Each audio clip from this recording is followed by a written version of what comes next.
Richard Tibbers here. Since this week I'm doing my reviews for music biopic films because of Elvis. Here's my review for the second music biopic I'm doing a review for, and that is of course.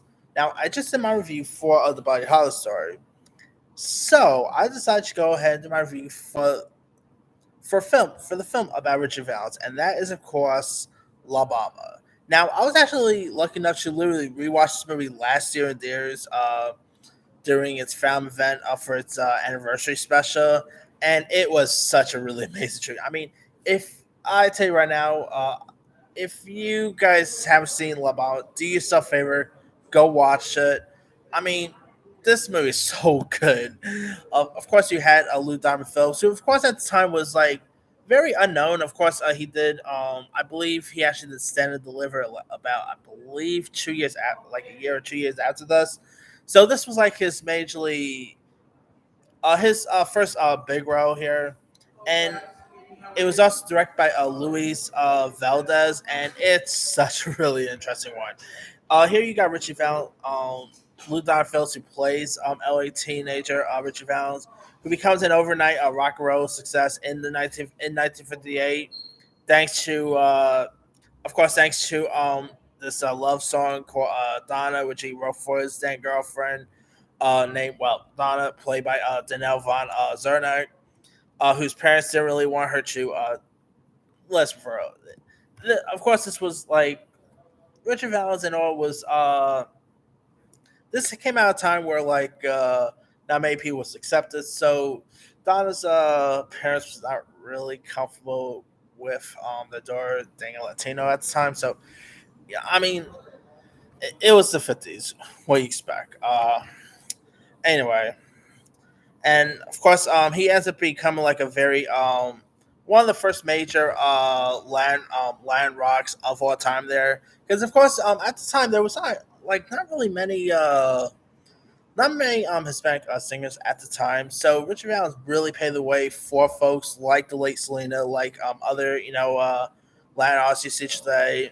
He really paved the way for Latin music, and this is and sadly he tragically passed just like Buddy Holly. He sadly passed away at a very young age, at the age of 19, when him, Buddy Holly, and the Big Bopper, which they never really done a movie about the Big Bopper. I don't know, maybe it's just not as popular as maybe Richard Valens or Buddy Holly. Maybe that's it. But yeah, I wonder if they'll ever do a movie about the Big Bopper. But anyway, if you guys don't know the story, Sally Sally, of course, Richard Valens, Buddy Holly, and on the Big Bopper, Sally passed away in an airplane in 1959, which was which is pretty much the day of where the music died, which hence the iconic song that iconic song Mary Pie. This is what that song is based on. So yeah, it is a really tragic. Like the ending, you're definitely gonna need some tissues when, of course, Richie Valens' mother ends up.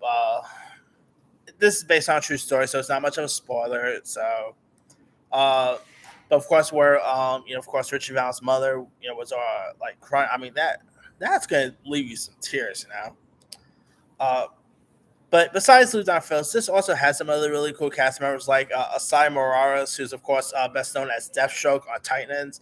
He plays Richie Valens' brother Bob, and he gave such a great performance there. You also had Elizabeth Pena, Joe Pantoliano. No, I can never pronounce his name, but he actually appeared in like Bad Boys and stuff. He was really cool in this as well. Uh, you even had Stephen Lee as a Big Bopper. He was terrific there. I mean, this movie, you're definitely, like I said, you're really gonna need some tissues while you're watching this.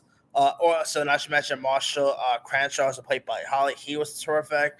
I was obviously you couldn't really get Busey back as the role because this movie got released a couple years after Buddy Holly started, and Gary Busey got a little older, so obviously it would have been hard for them to actually get Gary Busey back for the role here.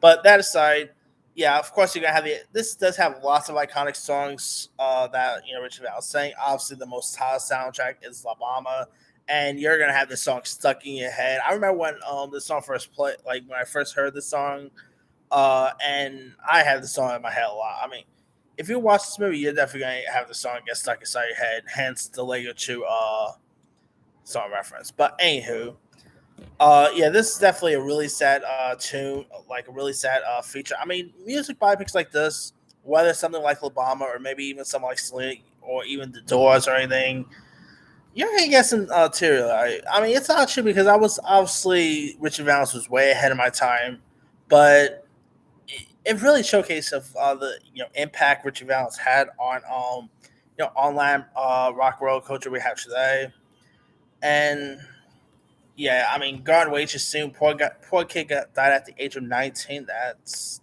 definitely a tragic story right there. And man, the direction this is great. I mean, Lou Diamond Phillips, he doesn't do as much. Like he still does stuff here and there, but man, I've always loved Lou Diamond Phillips. I mean, whether it's Stand and Deliver, whether it's what I don't know, whether it's him playing George Lopez on the George Lopez show, that little stint there. I've always liked him, and he should definitely do more stuff nowadays. But yeah, this definitely, obviously, whenever you think of Lou Don Phillips, Rich Valens will always come to your mind. So yeah, if you guys have never really seen Lil Obama, not sure we can find it nowadays. Let me see. You can mostly rent it on Voodoo, Prime Video, and Apple TV. It's a shame that it's not on Netflix, but anyway, let me let you guys. Have you ever seen the Richard Valens film La Bamba? If so, what's over? Are you a fan? If you're not a fan of it, were you ever a fan of Richard Valens? Have you ever seen the movie here? Drop comments below. Don't forget to like, subscribe, hit that bell for notification. This is Simon Style.